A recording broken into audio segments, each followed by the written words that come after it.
Welcome back, everyone, to the podcast. Now, today, we're not going to talk only about the healthcare industry or how the business is to work or a person who is telling you how to build your career.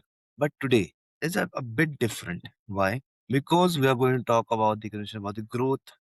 We're talking about the business. We're talking about the life. So I have a person with me who has a remarkable journey or made his path on from a luxury private chef empire in India, in London, I would say. And now he has started his journey with his friends from the same place, but now they are working in one of the oldest cities of world. And I would say the chef industry. So specifically, chef industry can get their own ceilings. I don't know how much right it is. So let's talk to the Prasad for the same. Hi Prasad, welcome to the podcast. Thank you. Thanks for having me. Good morning here in I London, hope, actually. yeah, It's good morning morning. here in London. Good morning. Yeah, same here. So I guess I have given a bit about you that how do you was a remarkable journey, but it would be great if you can tell us about your journey and then we'll start about your things. How did you start from the beginning, then cooking, world, and again. Perfect. So my Then we name is Prasad. I'm originally from Mumbai, India. I've been in London for last 25 years, been chef for 25 years. I've worked in very high-end hotels, high or top quality chefs. Someone like Gordon Ramsay. So I used to work for him 4.5 years. Always in hotels like Sheraton, Jumeirah, Hilton. Always been in. I worked some of the time for in the Middle East, for example, Dubai, Kuwait, and Qatar. Now I'm in London. I've started my own brand called Hidden Ingredients Limited. So I basically work as a like an entrepreneur, of course. Then as a chef, private chef, a hospitality consultant, I like to help building up concepts. I love cooking and I love serving people. So that's my passion actually.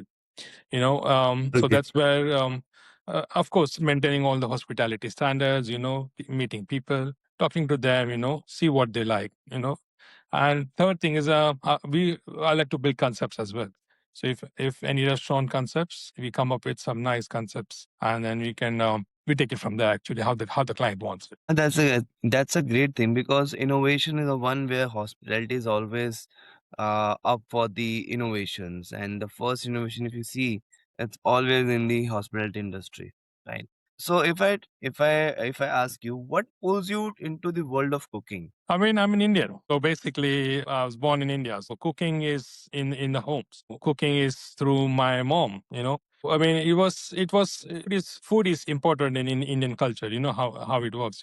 So everything is cooked fresh. Everything is, we don't bring anything, everything from breakfast, lunch, dinner. So then slowly, as it was a culture, family, cooking is emotion. We in India, we celebrate every single festival cooking. So over the time, I realized that okay, cooking can be turned into passion. So what I did, I mean, at that point, Mr. Sanjeev Kapoor was at the peak. So he was everyone's mentor to get into hospitality, to chefing. True. So I thought of okay, joining a diploma in hotel management, which I did from Rizvi in Mumbai, and then slowly got my feet into the culinary world because that's where I was being pulled actually. That's how everything began. Then from after studying my hotel management, I came directly to London to do my higher national diploma, and here I am still in London. So you went once you went to London, you never come back. No, I was always been here. Like I said, I was in the Middle East for some time. 5 years I was in the Yeah. Middle East. Yeah, Mhm. and then came back here. So exploring around the world somewhere. I guess that's a great thing because if you make your passion your profession, that is going to take you another level. That's what I guess. That's a perfect example for your journey. So, if I ask you, related to the your profession that you work with Michelin level kitchens, right? You build them, you work for them. If someone who hasn't experienced that kind of world, how they should imagine and how they imagine is a glamorous, almost theoretical, but what's the reality? I mean, you're right. People think Michelin kitchens are glamorous, but the truth is they are built under pressure, consistency, a lot of sacrifice, and relentless standards. So basically, the thing is, for example, is every garnish on the plate matters. Every sauce matters. Every second in that kitchen matters of your day.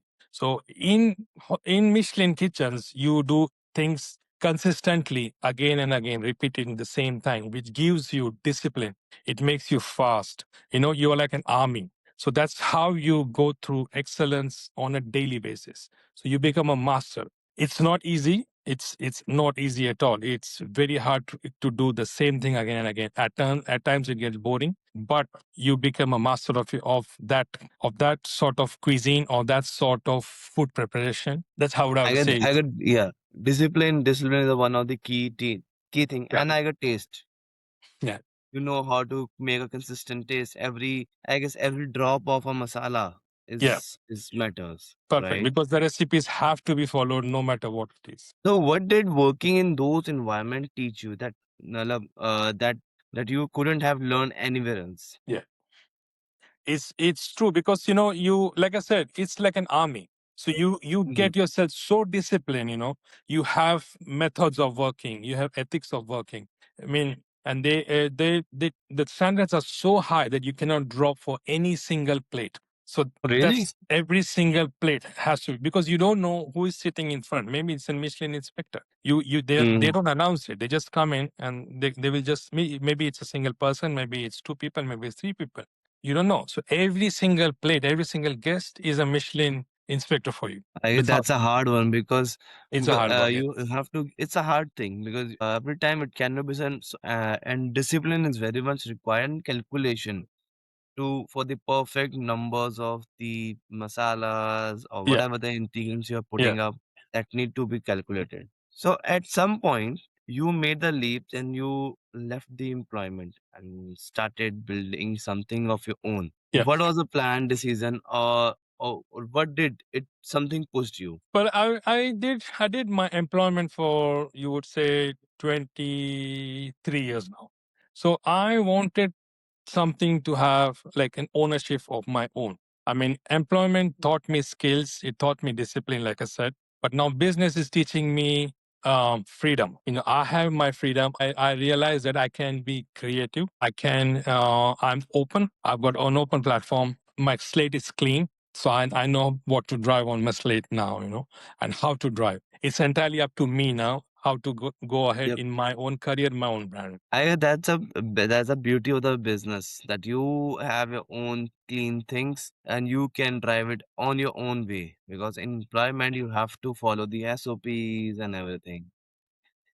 So if you can just help us the why you went the route that instead of traditional restaurants do right now. Why do you have gone for the unconventional part? It is modern, it is efficient. People actually overcomplicate the businesses. So my clients, when I speak to them, all they want from me is trust, quality, good communication, and direct communication. They don't want to speak through anyone, they want to speak only to me. you know Mhm. and then something like WhatsApp or social media, when they can directly contact me, like DM me or PM me, it actually removed the friction in between. So, no unnecessary overheads, just relationship, repeat business and services. That model taught me something powerful. That's a really good thing because, yeah, the being empowered and and understanding your own client, that's a very big thing. People don't understand their thing. They think that it's the taste is good for me, it will be good for everyone. That's not going to happen. So these are your starting days, your initial days. I have a baby step of a business. What are the big challenges which you are facing right now in London, being an entrepreneur, being a restaurant? The most important is cash, cash, and cash. The money. If there's no money, you can't survive. You can't just go ahead. Second thing is, I always used to self doubt myself. Will I be able to do it? Will I be able to manage it? What will I do if I don't have a job or an employment tomorrow? Will I be able to survive with me and my family? that is gone somehow. I know I can survive. I know I can do something for myself and my family, and we can have a good life. So basically, the all the loneliness from that is Mhm. vanished because we Oh, can. I know I can sustain. so that's, I guess that's a confidence building, I would say. Yes, The yes, adrenaline absolutely, rush. The adrenaline rush has been done. absolutely. Is there anything which have broke you in last 10 days or 1 month when you were started your entrepreneur journey? I mean, there's a lot of things. People do call you. Um, I want this, I want that, I want this, and then they never come back. You keep them repeatedly, Well, even if it's a no, I would say just let us know it's a no. You just keep calling them. What can we do? Is there anything we can help you? But if there is no answer, if there is a blank thing, then it turns you down. Actually, if it's a no, acceptable. There are issues. Just let us know. Be clear. No, we are not able to Mhm. do it. We are going ahead. We are doing with someone else. No problem. Absolutely fine. At least be clear. Yeah, I guess that's communication. an issue. Yeah, I guess that's a very common thing nowadays Yes. that people don't want to communicate or they don't want to face the negative thing. Yeah. Be it job, be it business. If they don't want to, they will just silently go off. They will not communicate and they will not say anything. They will just move on. So while you have worked with high profile clients, right? Private clients. Does people have a very particular image in their head of what they looks like or what they like or what is the expectations? I mean, when it's a high profile clientele, people see it's more of a glamour. What I see is professionalism. So, when you go into the private client's world or a high profile client's world, you need to maintain the privacy first thing. I mean, I cannot reveal what names. I know I've been serving to high profile clientele, and you have to be calm. You have to be consistent in what you're giving them. That creates trust in them about you and your brand. That's how So you get excellence, and that's how you get close to them, and that's how you get your repeat business. I guess that's a main thing because nowadays people don't know about how to retain or sustain Yeah. the confidentiality. They just come up on social media. Oh yeah, I'm doing this, I'm doing that, and I guess HNIs are always are more who work silently. Yeah. That's my belief. Yeah. If I talk about the pricing part, because this is something a lot of chef and food entrepreneurs generally struggle with. Like you have just said that pricing and the cash flow. How do you position yourself in a luxury space and the price you work according? So what happens is when you deal with private clients or high profile clients, many chefs they do is they price the food. Premium clients they want you to pay for the outcomes. So outcomes is as in the time they save to go to a restaurant. That the stress they save or the stress is removed when we take over all their stress. We make the food and we make their events successful. Then for example bespoke services, that's how they gain trust in us, like I told you before, and it's reliability on us. So basically this is the factor where a lot of premium clients don't have to worry about when they deal with us, or when you deal with Prasad, for example. It's true.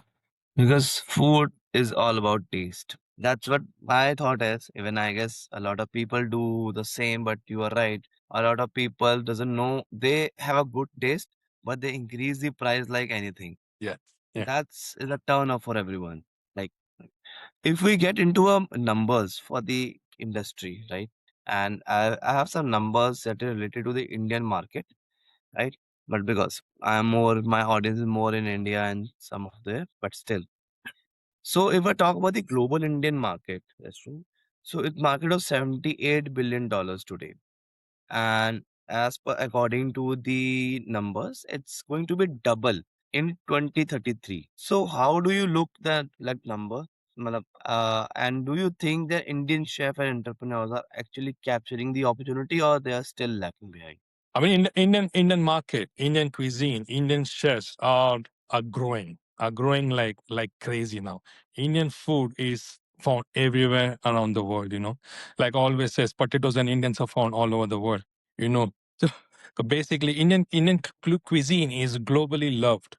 They love the ownership. They love the chef's touches. They love the taste. Hmm. But we should be more focused on our culinary leadership. Something like branding. You should have brand going all over the world. I mean, you see, for example, Starbucks, KFC, McDonald's. They just come in Yep. India and they just make a boom. But we don't have any brand going out or Mm, creating that's that kind true. of boom from India. That I think should be worked on, because we as Indians are good in exporting our flavors, our heritage recipes, but it doesn't, we are targeting the market as in how, we're twisting our taste as in how they want. But wherein if the foreign brand comes in, they stick to their taste. They do not change it. That's true. But I have a couple of Indian food entrepreneurs. They are one brand which is coming up now, which is like like Shawarma Wala. So he is opening his branches in Canada, Australia, but it's more focused on the snacks. But yes, you're right that we need these kind of entrepreneurs more who can challenge the world uh, restaurant owners as well. Yeah. So, but I have another thing that heading like Indian food market, delivery market, I would say, is the fastest growing in the world Yeah. because the chains are going up. Every company is which is heading towards the 44 million to 82 million 2028, which is the fastest. But the private dining and the luxury end of the spectrum seems almost disconnected. It's not even half of the growth. How do you see that? How does two world meeting up in the same way? I mean, if you say about mass market specifically in India is winning on speed, Mm. but as luxury is mainly winning on the emotion, what you give to the client from what they want. The future is premium convenience chefs. Chefs prepared meals, for example, curated menus, private experience. That what I do here. Healthy options. Um, that's actually growing a lot. It's all this vegan stuff which is happening all over the world. Is True. booming, but people don't realize we Indians, we have done vegan from our ancestors. We do vegan food. Yeah, That's our food is vegan. And it's not, actually, it I is don't know, vegan. all the fuss is all about vegan, but for us is everyday work, everyday eating. Yep. We used to like our base food is a vegan, so we know better than them Yeah, a lot 100%, and more flavorful. more. And I guess if I talk about the rural India, it's still more vegan. Yes. Two city, tier one cities, they are more veg lovers rather than the non-veg lover, and they have flavors, Yeah. very good flavors in their Yeah. food. And obviously, we should go. But if I talk about the new generation, which is Gen Zs, recently there's an update that almost workforce generation is almost 62. Gen Zs are there, and they prefer the sustainable brands or the farm to table dining experience, right? Yeah. Which is rare, right? So how do you see this? How do you see the Gen Zs in the luxury private dining space as an audience?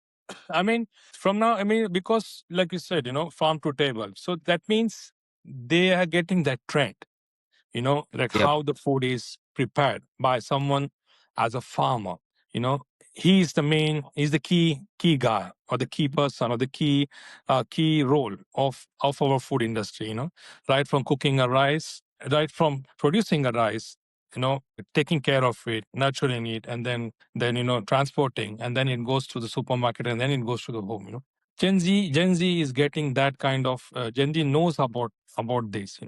So like that's why the word like sustainability, taking care of where it comes from, the origin is real. It's 100%. That's good. And I really believe that they have a more clear mind than the others. Yeah. They don't have, they are not. Something like Yeah, seasonality is being spoken a lot nowadays. What is in season. So by mangoes, you cannot have after June. You have to have correct. before, otherwise, you get mangoes all around the world. Don't take me wrong. You have from other parts of the country still coming. But in India, after June is no mango. Once the rain is And they once the leaf, know, actually, they know that yeah, if somebody is giving us the mangoes after June or July, definitely it would not be a good quality, right? 100%, 100%. And they will just like, okay, fine, will not have it. So that will help us for the organically as well. People will more focus on the organic part than the procuring it for later on. Okay. As you mentioned that you have experience both in Indian and European market, right? Yeah. For India for 10 years. But if I say you to compare both culturally, professionally, and structurally, what are differences and there's a lies between them? A good question. India is incredibly talent. The young generation or whatever the generation what you and me are, is incredible talent. They like speed. They have entrepreneurial hunger. Saying that Europe has stronger system, discipline. The labor structures are quite good. And they are into long term craft recognition. So now, if you want to compare in one single word, India is moving fast, but Europe is building systems. Hmm, that's a main difference. But I guess Indians should you start using the European systems because I believe that entrepreneurs or businesses built on system rather than the people. Yes. Because if I see the examples of food industry, let's take a very bare minimum. We have a very famous restaurant with by the name of RDX in Safdarjung. They have built a system. They have only one journey. If you go over there in night, you will not get a space of even uh, putting any leg over there. People are crazy about food. But yes, they don't have a system to sit. They don't have a system for the car parking. They don't have a system for Yeah. any drinking. Yeah. If that has been made, and that would be incredibly very better way to do it. So it's the same way. If I talk about in India, cooking has been historically been seen more as a trade than the business or the profession, right? As you mentioned, there are only few, I would say, chef are there like Sanjeev Kapoor, Ajib Barad. There are only few people who are there as a market. They just tell that नहीं ये एक profession से ज़्यादा है या एक बराबर. personal से ज़्यादा है. But what is the different in the Europe? How does perception is different in Europe? Has been same way in India or is it different? No, because in Europe or specifically, I would say about UK, is basically it is considered as an identity. Chef is an identity. Chefing or hospitality is a profession. Hmm. But in India, it is changing. But still, some parts of India we class it as a bit of labor at the moment. It's then creating as a leadership role. There are chefs who are, for example, master chef, which is happening at the moment. People are understanding how hard it is to be a chef. It's not easy. You are behind the hot ranges, behind the stove for what minimum 12 hours, 14 hours a day. That perception is changing, but it has to change a little bit more faster. So it is being considered as a profession with respect, and that's how the leaders could be born in the hospitality industry. They need to be gone through the hardship as well. They have to know that how things are being built and they're made. Yeah. Because Yeah. nowadays people are like, let's move to Europe or let's move to Dubai. We'll have a good industry. We'll have a good lifestyle. Moving forward on the same lines, Prasad, I want to know the hard truth about moving to Europe and the Dubai. Because nowadays a lot of people as a chef, they want to move outside India. So let's talk about something that is being not discussed openly. That honest here, that from the episode, people can get some informations from our side so that if they're moving as a young, thousands of Yes. young professions are going outside, the chef and hospitality workers, about the dream. Even my friends are in Switzerland and they're Yeah. different places, right? But what's the reality that no one tells about them, about it before they book a flight? I mean, abroad or whatever, Dubai or Europe, UK, is being sold to them like a glamorous reel, a glamorous picture. Hmm. But the truth is, if they hear the salary numbers, what you're getting when you come from India, maybe lakhs and lakhs of rupees, when you convert it. But no one talks about the daily expenses. For example, your rent. For Hmm. example, how you will survive with that sort of salary. Is that salary enough to pay your bills, to pay your rents, phone? I mean, in India, you have the privileges, but in here, even if you're among so many people, you're alone. You have to do everything by yourself. So basically, every salary, every job is not glamorous. That's what been told in India.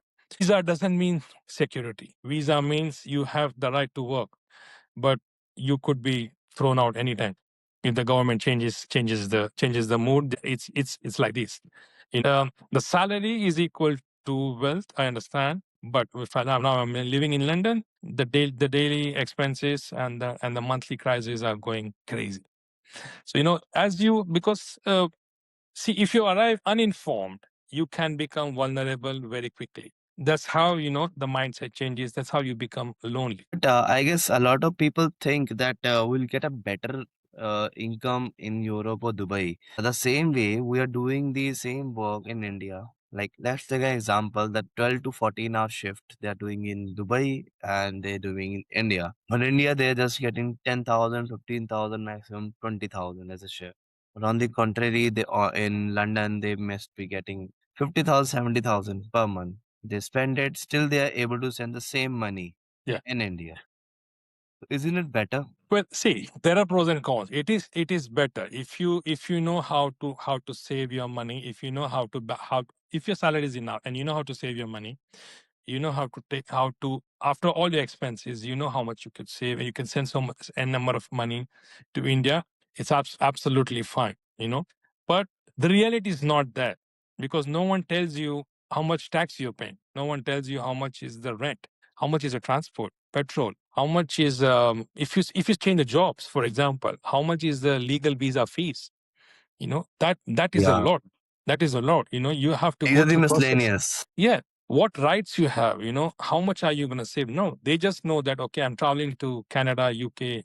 I've got so much lakhs of pounds or dollars, and rupees is that much. It's everything only multiplied by that. And when you see the multiplication, the numbers are big. But when you come here, the reality is different. I guess this The is early you when get, it the comes early to you get that in your system, in your brain, it's more easy to survive. as to, and then this is coming from a person who has seen this firsthand. You know how to make it. You know how the big before moving from India, big expectations are there, but end up in a situation which is very hard women imagine. And we every day we heard the stories from Dubai chef and Europe as well.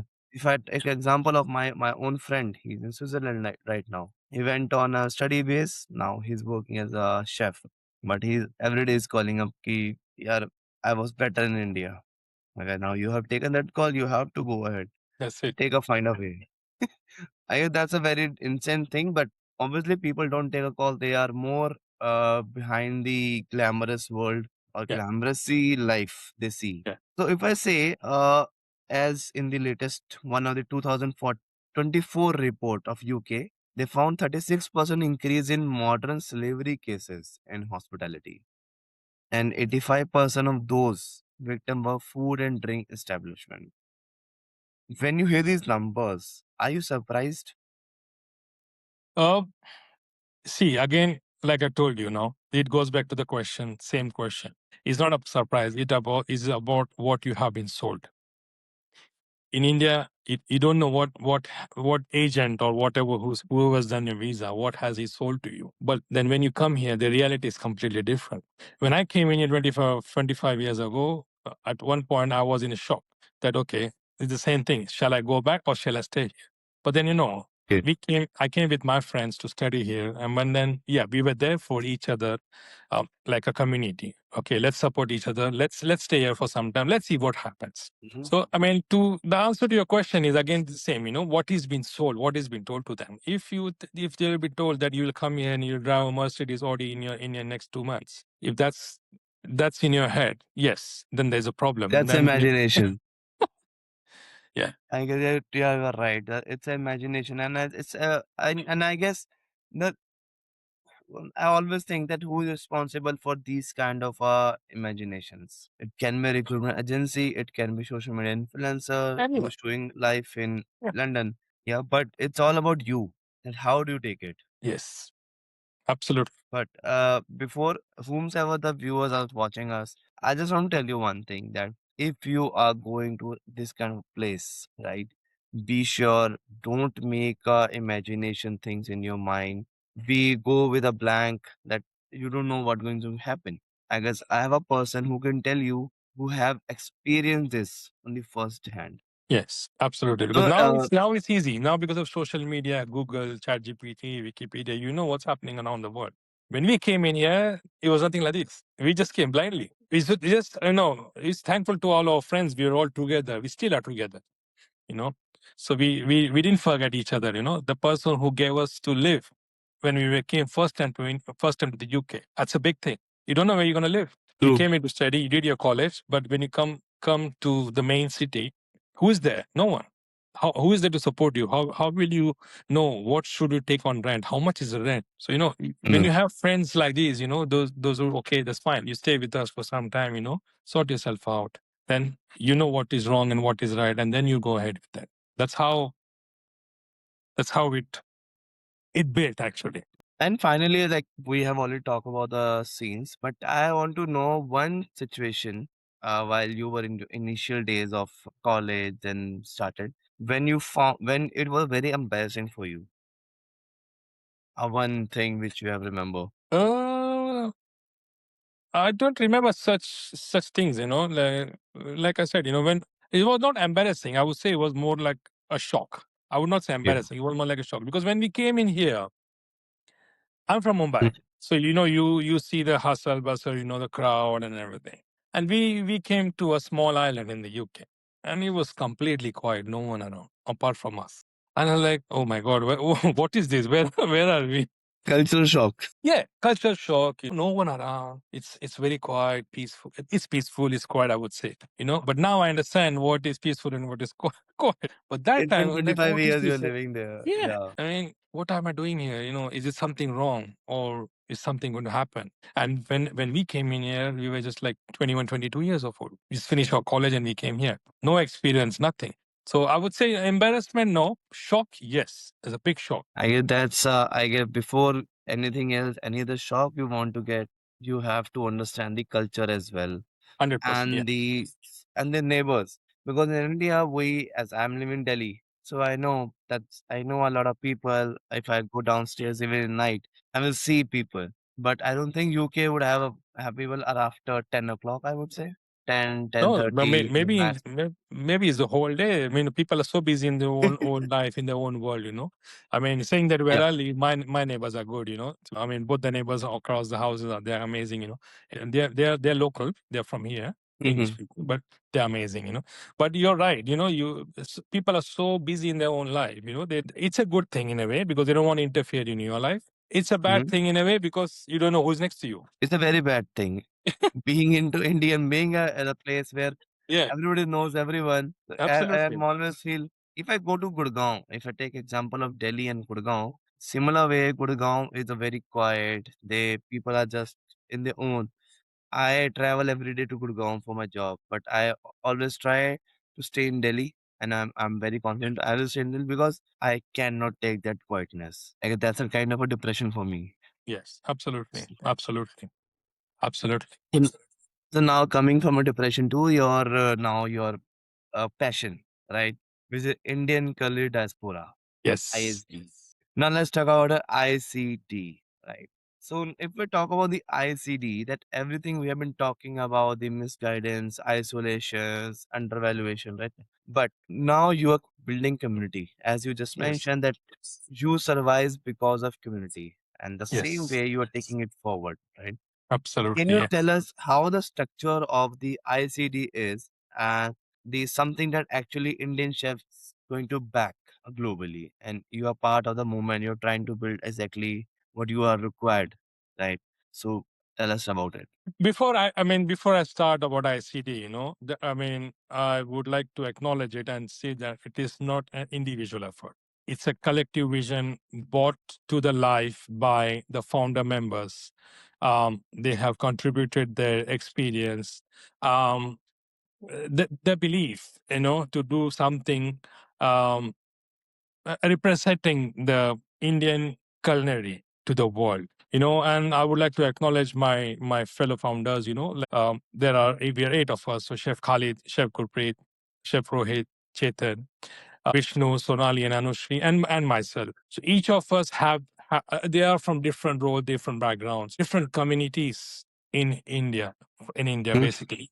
So all this culture, all this heritage comes together. Now coming to ICD is a platform we built for the Indian culinary professions currently in the UK, saying that it is no more left culinary. So basically, after we started, that's why the Diaspora word came in, because other part of hospitality sectors, they joined us as well. For example, front of the house, housekeeping, um, security, accountants, finance, Yeah. solicitors. They are suppliers. They all are part of hospitality. Hospitality is not cooking. It's a complete package. So it was discussed just before COVID on a Zoom call that let's do something about it.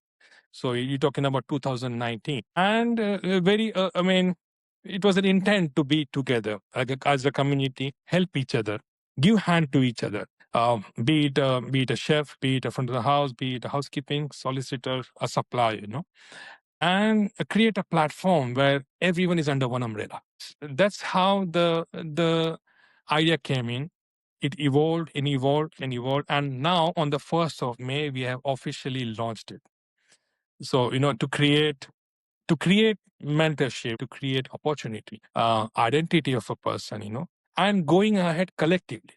That's the main goal. Again, and if you say 2019, you started the idea, and it took almost 7 years to build that system idea to, I would, in a professional language, say the SOPs. Yes.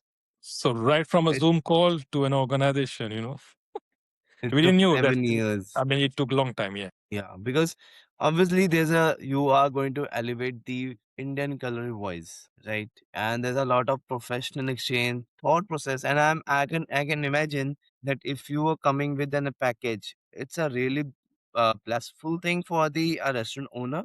Yes. Blissful that they don't have to go anywhere else. But they take a name of the dish, and that would be ready. Yeah. Because Something like obviously, this. something like this, right?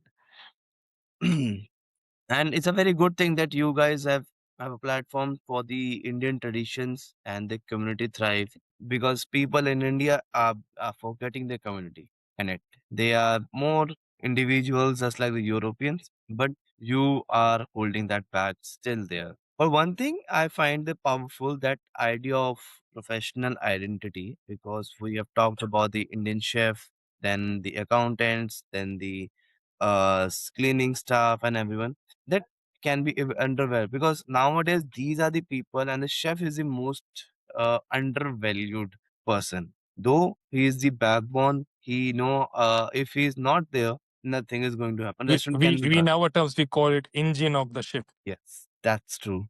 He's the Yeah. engine of the ship. Whether the captain can Yeah. be anyone, but engine, Yeah. if engine stops, everything is That's it. stopped. Nothing nothing can be happen. So, uh, is I just want to know that if this ICD is coming up with any partnership program, skill development program, or mentorship, so that somebody coming from India or he wanted to come know from India how he can be establish himself in Europe So or the basically, so US. like I said, there are all we are in our building stage. Let me be clear. We just launched on the first. So yeah, so we are having tier memberships, right, from students to mid management, Hmm. management, and suppliers. So we're trying to get everyone under one umbrella. So I mean, sooner the later, as we evolve, So basically, anyone coming from India, anyone around the world, if needs any kind of information, is there on the website. It'll still take some time. It won't happen overnight because a lot of information has to go in. A lot of people are still connecting. They are connected. They are connecting, and they want to connect. So that's the thing. So basically, there are tier memberships for everyone. Just go on the website, enroll yourself, and then wait for the magic to happen. I guess that's a blessing thing for the Indian chef, Indian hotelers who are looking their career, because you guys have the a person or a mentor who can let you know the reality. He will not Absolutely. Yeah. let you know Yeah. the he will not going to tell you the Instagram things. He will not tell you the agents thing कि यार आपको कुछ भी वहां मिलेगा नहीं. जो actual है वही मिलेगा. Yeah, like I said, because it's a diaspora, and then people join us from HR, from solicitors, from chartered accountants, from different suppliers. So they have their own. They're the masters of the field. So that's how they are happy to guide, and they are more than happy to come on board and guide. You forget marketing. I'm from marketing. Okay, no, I want my representations as well. no problem. We'll get you on board as well. Okay. So, what's your vision for the ICD? How do you see ICD in 5 years, next 5 years? Um, my personal vision, I know there's a vision of the whole founder as well. So we wanna grow globally. We wanna go globally. So we want someone who can hold summits. Creating paths for the young generation, Gen Zs or Alpha Gen Zs who are coming. And then supporting migration issues like we talked before. And celebrating excellence. Celebrating the people who are in the hospitality who are not being recognized for some Mhm. reason. They've been left behind. So we want to hold them. Okay, celebrate with us, come together, join the community, and let's recognize them as well. It's not always the glamorous people sitting on the top. There are a lot of people working behind them, their hard work, and that's why they're sitting. Some people or some leaders are on the top because people are working True. behind them. So we need to recognize the people behind them as well. That's the whole I idea.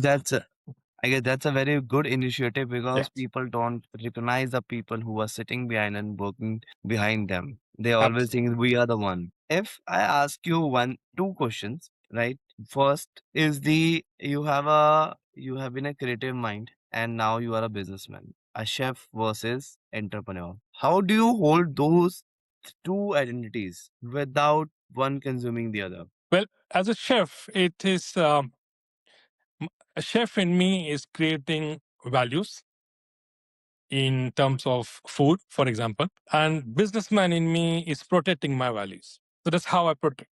So that's how it is. So you need both. So y- uh, talent without the business is struggling, and the business without the craft is still struggling and still empty. So it goes hand in hand, basically. That's I mean, and when it goes hand in hand, sky is the limit. You- It's very difficult to put it hand in hand. It's very difficult for people to put it like. Yeah, But if it's you true. But done, now if you even told, I'm learning myself now.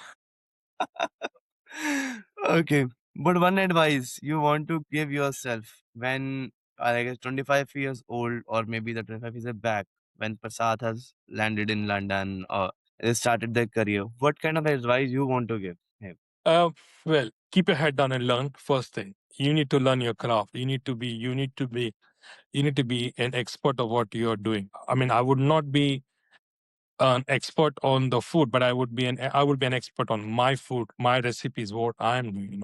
Learn business sooner. It took me a lot of time to get into learning this. Still, I'm learning. I'm not saying I'm an expert. Value yourself. You need to value yourself.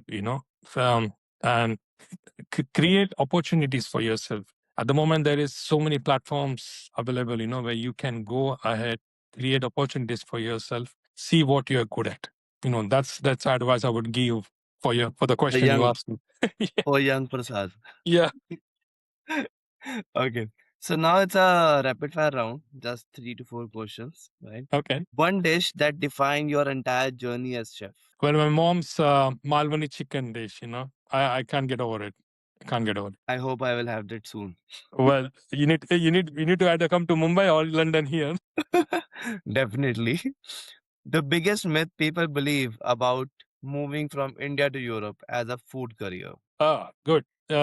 It says, I would assume um, geography alone changes your life. No, it does not. It does not. Like we talked before, you need to understand. You need to get you need to study everything what you're doing before you go anywhere. Okay. Third one, India versus Europe, which has a better food culture. Well, Indian food is soul. You know, it's from Mhm. from your soul, and Euro food culture is more on the systems, like we talked before. So it's hard to compare.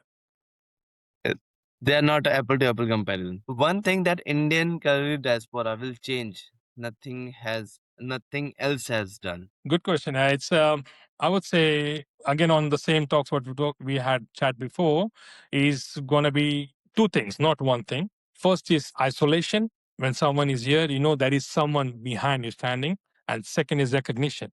We want to recognize people. One book, podcast, or a person that changed, how do you think? It says 3-star by Gordon Ramsay, the chef who I used to work before. Everyone should have that book. And one ingredient you will never give up. Salt. It teaches you how to balance your food. Yeah, that was a great one. And it's true that salt is a heart of every dish. Absolutely. Okay, that's come to an end, Prasad, and were really nice and one of the most honest Oh, thank you. Thank you conversations very I much. did. And you have really given good insights and guidance to the people who are looking for the career path and how they need to start their career. And I hope ICD will get a good numbers on the Absolutely. numbers, and as well as it can give a backup to the a lot of Indian startups Yes. who can really give a bang in the UK or in whole Yes. world.